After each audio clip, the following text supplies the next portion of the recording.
Meu bate-papo com o Jorge Miguel, pesquisador da UNE, a União Nacional dos Estudantes, ex-preso político e também participou ativamente nas lutas contra a ditadura militar, né, Jorge? Foram muitas. Muitas, né? Eu imagino. Jorge, a gente estava falando sobre aquele trecho do seu texto, né, sobre esse assistencialismo estudantil. Para o estudante, né? Em cima disso, você é a favor ou contra a proposta do candidato do PSB ao governo do estado de São Paulo, o Paulo Scaff, ex-presidente da Fiesp, que se lançou agora no último final de semana ao governo, né? Lançou a sua candidatura e uma das principais propostas dele é cobrar mensalidades na USP, que, segundo ele, somente dos alunos inicialmente mais ricos, né? Os alunos com condições de vida mais favoráveis. Como que você vê essa... Olha, eu só lembro que o companheiro, entre aspas, porque eu sou socialista, tenho prática socialista, paguei por ser socialista, e a palavra socialismo, ela é uma coisa que nós de esquerda, nós respeitamos, e não brincamos com palavras, nem com ações, nem com atos. Então o senhor Paulo Scaff, que eu não tenho o menor prazer de querer saber quem é, não tenho prazer, nem quero ter, nem a esquerda quer ter, que ele utilize essa palavra socialista do Partido Socialista Brasileiro, não sei como é que ele chegou lá, porque isso deve ser mais uma pegadinha. Então essa proposta é esperável, sim, porque vai sempre nós da UNE, nós da militância de esquerda, esperar que um porta-voz porte essa proposta de ensino pago, de destruição do ensino público, como as fundações privadas estão fazendo nas universidades públicas. Aqui na USP são 30 e tantas fundações que arrecadam 1 bilhão de reais por ano e não dá 2% disso à reitoria da USP. Então ele, como sendo da FIES, Federação das Indústrias do Estado de São Paulo, que nós sabíamos a posição deles lá na década de 60, no momento da ditadura militar, então ele passa a ser uma nova cria daquelas mesmas aves da direita, que vem com propostas que nós da UNE sempre esperamos enfrentar. Isso é uma proposta ridícula, que o ensino tem que ser público, gratuito, de boa qualidade para todos que puderem chegar até a universidade. Isso está garantido Está garantido na Constituição Federal Brasileira, vem do artigo 205 a 209 da Constituição Federal, e para alterar isso, ele tem o direito de levar a sua proposta como político, como cidadão, a qualquer instância, a qualquer fórum e defendê-la. Espero que ele defenda numa assembleia de universitários, de qualquer universidade, e principalmente no Congresso da UNE, não é? Que ele chegue lá e proponha isso perante os estudantes que estão lá, que eles querem que todos aqueles estudantes, num regime capitalista selvagem, que nós ainda estamos, paguem com dificuldades, um salário mínimo de R$515, um curso de medicina, por exemplo, que na PUC São Paulo é mais de R$2.000.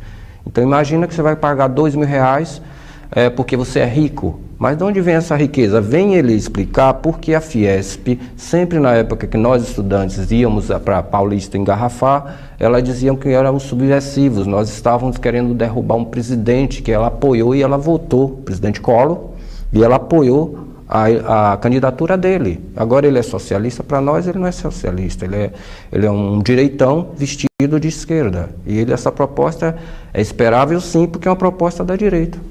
Entendi, tá certo.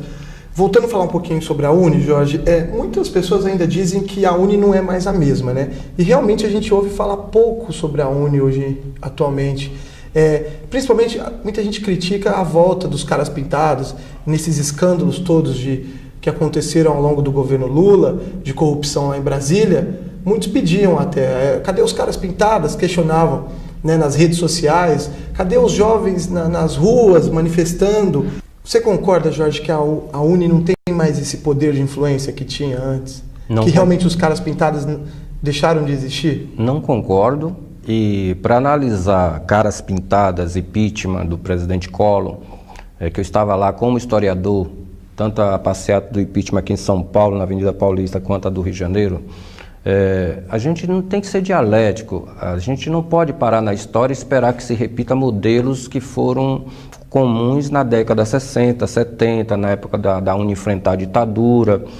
Nós tivemos muitos quadros nossos assassinados, como Onestino Monteiro Guimarães, foi presidente da UNE, assassinado, e está desaparecido desde 1973, Helenira Souza Rezende Nazaré, que morreu na guerrilha do Araguaia.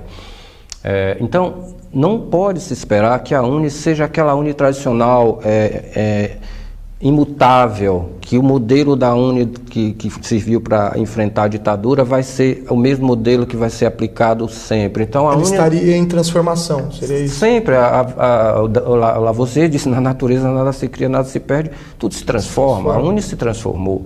Nós estamos hoje... Mas para melhor ou para pior? Sempre para melhor.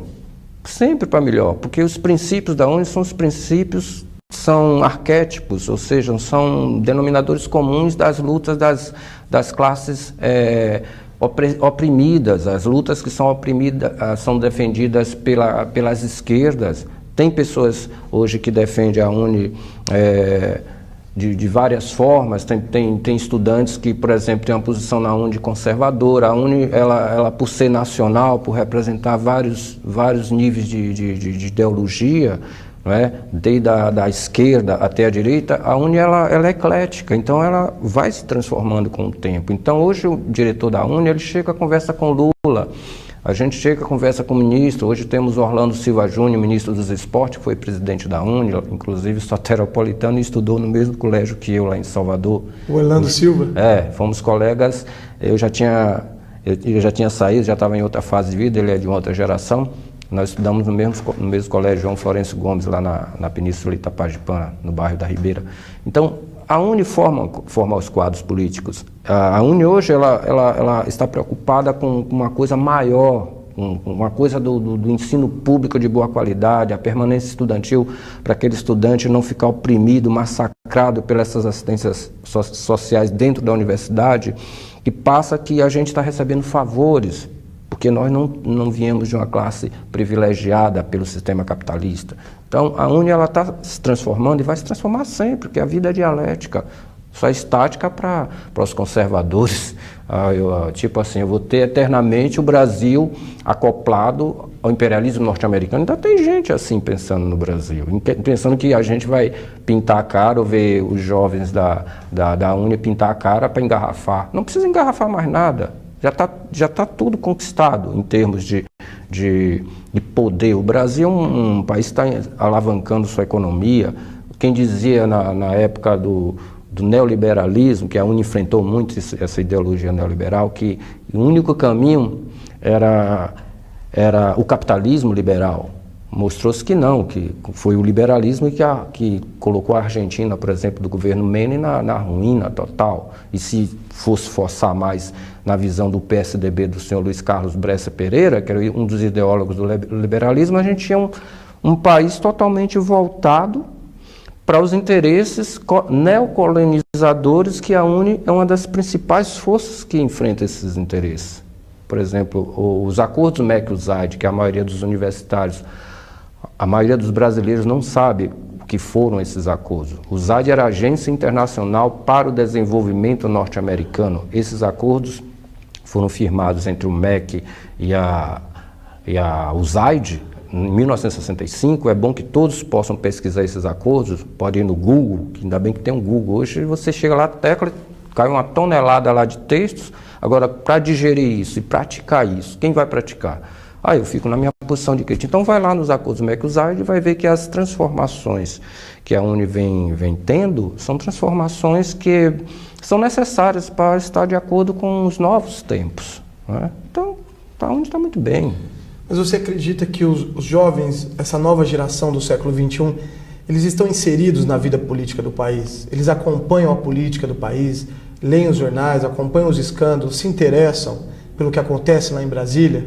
Eu acho que, semioticamente, política, o Aristóteles escreveu, o homem é um animal político, né? Então, eu como estudante de ciências sociais, eu fui educado, tive bons professores, ainda bem, né? Que é raro hoje em dia ter bons professores, mas eu tive bons professores na Universidade Federal da Bahia, que me ensinou a decodificar as palavras. Política. O que é política? É a ciência que estuda os poderes, as relações entre as pessoas. Onde tiver estudante, tem política. Seja lá, o cara está acostumado a encher a cara de cerveja e ir para fazer festa 24. Ele está fazendo política. Quer queira, quer não, aquela ação dele é uma ação política. O alienado, ele é um político. Quando empata uma votação numa assembleia estudantil, por exemplo, e fica